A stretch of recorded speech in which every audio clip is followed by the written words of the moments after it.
Hi there, this is Tina from tinaheals.com and welcome to my YouTube channel. This video is about a pretty controversial subject because whenever we talk about feminine sexuality, there is controversy.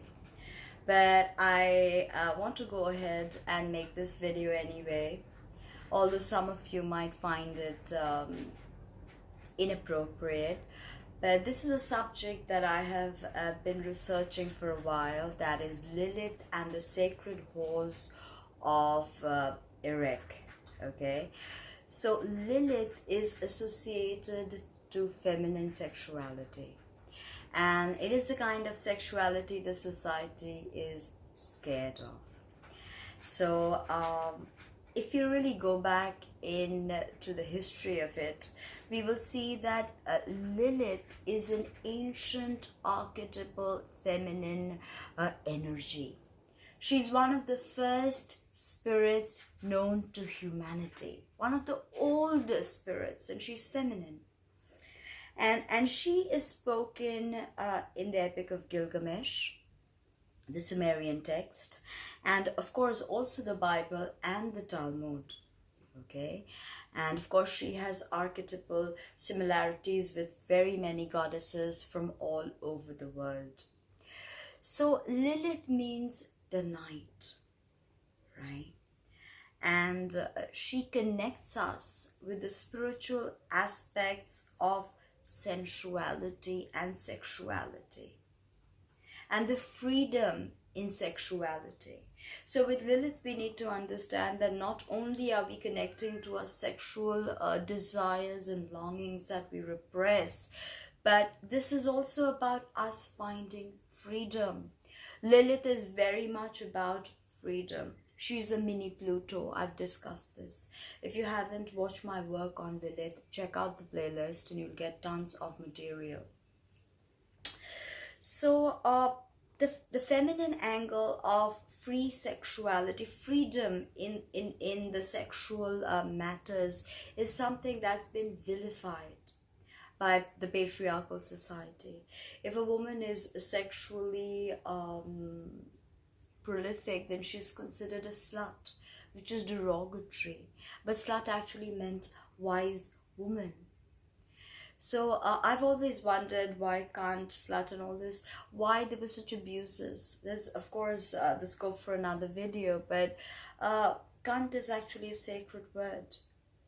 Okay, so Lilith is about the freedom in our sexual expression that we all seek, right? And there's something about Lilith that scares us. Because, you know, what if our partner imbibes Lilith and she becomes free and she doesn't need me anymore? She wants to sleep with other people. Then how does that make us feel? So there's always a terror with this unbridled feminine sexuality that is free and asks no permission, seeks no validation, is not bothered about any negative feedback, because she is free in her own being, right? So you're scared of Lilith, right? Now if you look at it etymologically, the word Lilith derives from Lilitu, Litu, which is a Sumerian word for demon. So we vilified this freedom to feminine sexuality to such a point that we call her a demon. Okay, so if you look at the position of prostitutes or sex workers in our society, okay, we vilified them because we are scared of them in a way. They imbibe a certain terror in us. Okay, so if you look at Lilith's history, you'll see that Lilith is actually a wind spirit. So she travels with the wind, right? And she was very much part of Sumerian witchcraft. And many people, many neo-pagans do work with the Lilith energy. Many of us astrologically astrological witches also work with the Lilith energy. Okay, so the first thing you want to understand about Lilith is she's uncontrollable. There is no control to this sexual expression of the feminine. There is no, okay, enough, let's stop now, because she will stop when she wants to stop, right?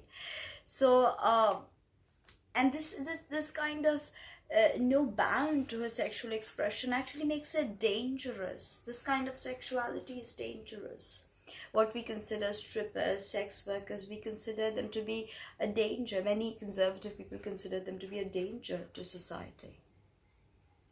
Okay, and it is also said in a myth that she used male sperm to create demons. Okay, and these demons she sent out to do terrifying tasks. So people are scared of Lilith. Okay, if you cry in the night, Lilith will come and get you. Lilith, an illusion of demons. Right? So Lilith was actually known to all societies, all cultures, like the Hittites, the Egyptians, the Greeks, the Israelis, the Romans, of course, the Sumerians. Now, Lilith is chaos, like Kali is chaos. Okay? From chaos comes order. That is something we must understand. That is the basis of chaos magic. Okay? So, obviously, in a society that is scared of the feminine expression of free sexuality, we classify her as a demon. Do you see? She's not someone's wife. She refuses to be subservient to Adam because she refuses to lie in the missionary position under him. She wants to be on top of him, which is an act of disobedience, which is why she's thrown out and cast out, and Eve is created from the rib of Adam. So she is chaos, and in a society that does not know how to deal with chaos, she will always be looked upon as a chaos bringer, as a destroyer. Lilith is known to bring, disaster to children. Lilith is known to eat children. Now, what I think is that women have been so subjected in the binary exploration of virgin and whore that it is time to imbibe the sacred free sexuality of Lilith. I'm not saying you have to go around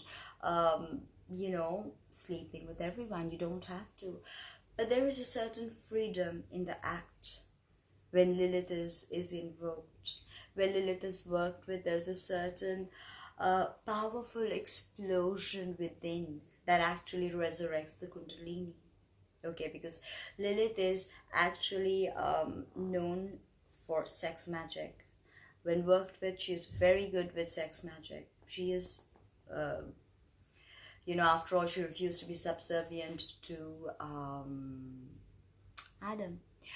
So another thing is that the first images of the dominatrix was also found in Sumer, in some temple in Iraq, where they had females with whips and submissive men behind them. So this concept of feminine sexual dominance is not new. It's thousands of years old. Okay, the dominatrix is a very ancient concept. So when we climb into her essence, when we seep into her essence, we see that there is within our body the memory of how sex can heal, how sexuality was actually given, the responsibility for a healthy sexual society was the task of the priestesses. And the priestesses, they did different rites and different kinds of sex magic. Okay, and they worship Lilith. So when we go back to our ancient past, we see that sacred whores were honored and praised for initiating and abundantly expressing their libido and their freedom. So the ancient sex priestesses, they were not just sex priestesses, that was a part of their job. okay, and they were actually very highly respected in society, because not just the men, the wives brought the men to these sacred whores or sacred prostitutes, okay. And so basically, when you look at Lilith and her sacred whores, they brought in the men from the fields to the holy temple at Erech, Erech, for sacred sexual union. Okay, so all these men who had gone to war, or if they had PTSD, or if they had the erectile dysfunction and stuff like that, Lilith and her sacred whores, I mean the priestess who is channeling Lilith and her team of sacred whores, would bring the men and would initiate them into the tantric methana, ultimately resulting in curing their depression, their erectile dysfunction. And this was not something like men hid from their wives and went to the whorehouse. No, this was a sacred act of worship. The wife would oftentimes take the husband and leave him on the doorstep of the sacred whores, because by their union and by their sacred rites would he be cleansed and healed. So I hope you like that about Lilith and her sacred whores, and about how through the sacred act of Methuna, very many ancient men got over sexual problems. So it's a very sensitive topic, and people don't want to talk about it because sex work is so very vilified in our society. But when you look at history, you see what's wrong with that, because this is completely a patriarchal understanding that the whore is lesser than everyone in society. She's not. She's a sacred priestess if she understands her responsibility. Please like, comment, subscribe, and let me know what you think. If you in any way can contribute to this dialogue, let me know. And if you worked with Lilith and her energy, let me know. And please check out www.tilahills.com. Book a reading, check out my merch. Thank you.